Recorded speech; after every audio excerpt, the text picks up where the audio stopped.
Friends, welcome to traditional food kitchen. இன்றைக்கி நம்ம கிச்சனில் ஒரு சூப்பரான சுவையான முருங்கைக்காய் கறி தான் செய்ய போகிறோம். எப்படி செய்யலான்னு பார்க்கலாம் வாங்க. இப்போ ஒரு கடாய் வச்சுருக்கேன். அதில் ஒரு 2 டீஸ்பூன் அளவுக்கு எண்ணெய் சேர்த்துக்கலாம். இப்போ நான் 2 முருங்கைக்காய் எடுத்து இந்த மாதிரி கொஞ்சம் நீளமாக கட் பண்ணி வச்சுருக்கேன். இப்போ இதில் சேர்த்துடலாம். இந்த எண்ணெயில் ஒரு 2 நிமிஷம், அதாவது முருங்கைக்காயோட பச்சை வாசனை போகிற அளவுக்கு நல்லா கொஞ்சம் வதக்கி விட்டுக்கலாம்.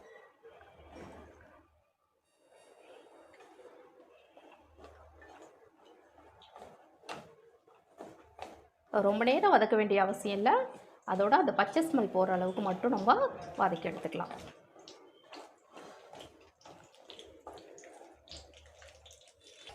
இப்போ நல்லா வதங்கிடுச்சு பாருங்கள். இப்போ இதை எடுத்து தனியாக வச்சிடலாம். இப்போ அடுத்ததான் அதே எண்ணெயிலேயே ஒரு 7-8 பல் பூண்டு, இந்த மாதிரி ஒரு 4 துண்டு இஞ்சி, ஒரு பச்சை மிளகாய் சேர்த்துடலாம். இது கூடவே இந்த மாதிரி சின்ன சின்ன பீஸாக தேங்காய் கட் பண்ணி வச்சுருக்கேன், அதை சேர்த்துடலாம். அதிகமாக தேங்காய் சேர்த்துற வேண்டாம், இந்த அளவுக்கு போதும். இப்போ இதை நல்லா வதக்கி விட்டுக்கலாம்.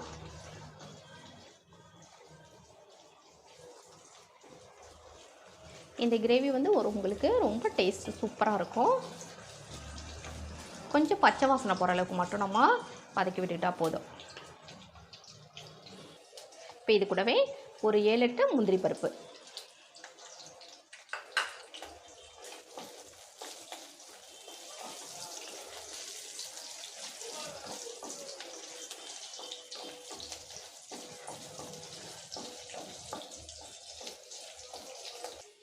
அடுத்ததான் கட் பண்ண 2 தக்காளி. தக்காளி ரொம்ப நேரம் வதங்கணுன்ற அவசியம் இல்லை.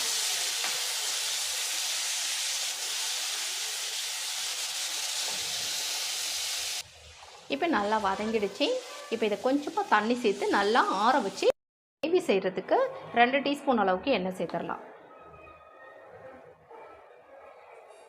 இப்போ எண்ணெய் சூடானோன்னா 1/2 டீஸ்பூன் அளவுக்கு ஜீரகம், 1/2 டீஸ்பூன் சோம்பு,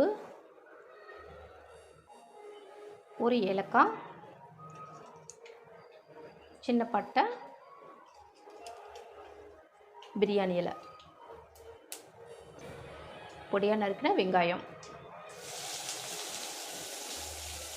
இப்போ வெங்காயத்தை நல்லா வதக்கி விட்டுக்கலாம்.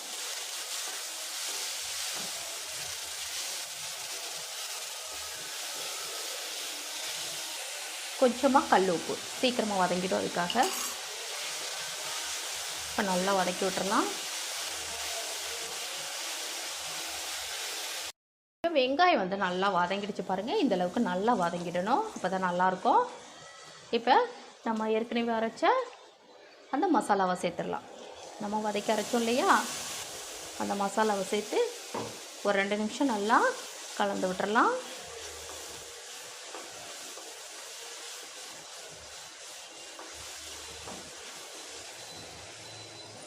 இப்போ இதில் 1/2 டீஸ்பூன் அளவுக்கு மஞ்சள் பொடி சேர்த்துடலாம்.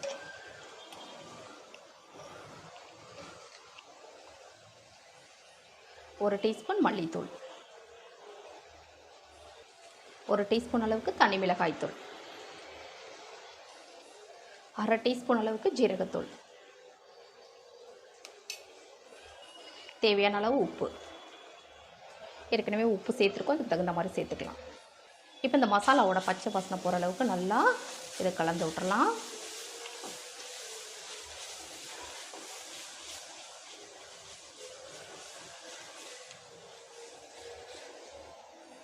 இப்போ நான் மசாலா அரைச்சி அந்த ஜார்லேயே கொஞ்சமாக தண்ணி சேர்த்து கலந்ததில் சேர்த்துக்கிறேன்.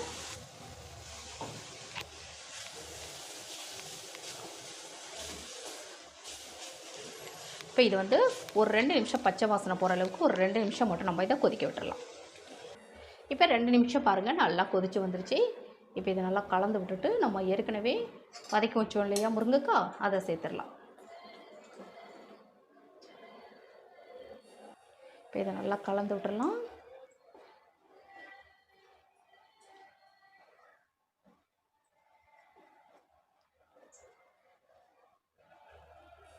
இதில் ஒரு 1/4 கப் மட்டும் நம்ம தண்ணி சேர்த்துக்கலாம், நிறைய சேர்க்க வேணாம். கொஞ்சம் திக்காக இருந்தால் தான் அந்த கறி ரொம்ப நல்லாயிருக்கும். இப்போ இதை நல்லா கலந்து விட்டுறலாம். கலந்து விட்டுட்டு நல்லா முருங்கைக்காயெல்லாம் வந்து நல்லா வெந்து வரட்டும். ஒரு 3-4 நிமிஷத்துக்கு இது வந்து நல்லா கொதிக்க விட்டுறணும். பாருங்கள், முருங்கைக்காய் கறி ரெடி ஆகிடுச்சு. இதில் கொஞ்சமாக நம்ம மல்லி இலை சேர்த்துடலாம்.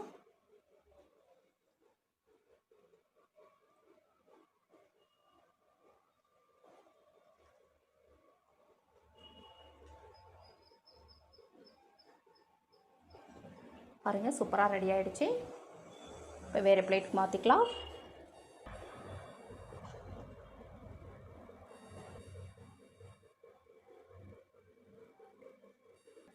பாருங்கள், ஒரு சுவையான காரசாரமான முருங்கைக்காய் கறி ரெடி ஆகிடுச்சுங்க. ரொம்ப ரொம்ப சூப்பராக இருக்கும். இது இட்லி, தோசை, சாதம், சப்பாத்தி எல்லாத்துக்குமே ரொம்ப ரொம்ப சூப்பராக இருக்கும். இந்த மாதிரி கொஞ்சம் டிஃப்ரெண்ட்டாக ட்ரை பண்ணி பாருங்கள். ரொம்ப ரொம்ப சூப்பராக இருக்கும் டேஸ்ட்டு. நான் செய்த இந்த வீடியோ உங்களுக்கு பிடிச்சிருந்ததுன்னா மறக்காம உங்கள் ஃப்ரெண்ட்ஸ், ரிலேட்டிவ்ஸ் எல்லாருக்கும் ரொம்ப ரொம்ப ஷேர் பண்ணுங்கள், லைக் பண்ணுங்கள். நம்ம சேனலை மறக்காமல் சப்ஸ்கிரைப் பண்ணி சப்போர்ட் பண்ணுங்கள் ஃப்ரெண்ட்ஸ். தேங்க்யூ.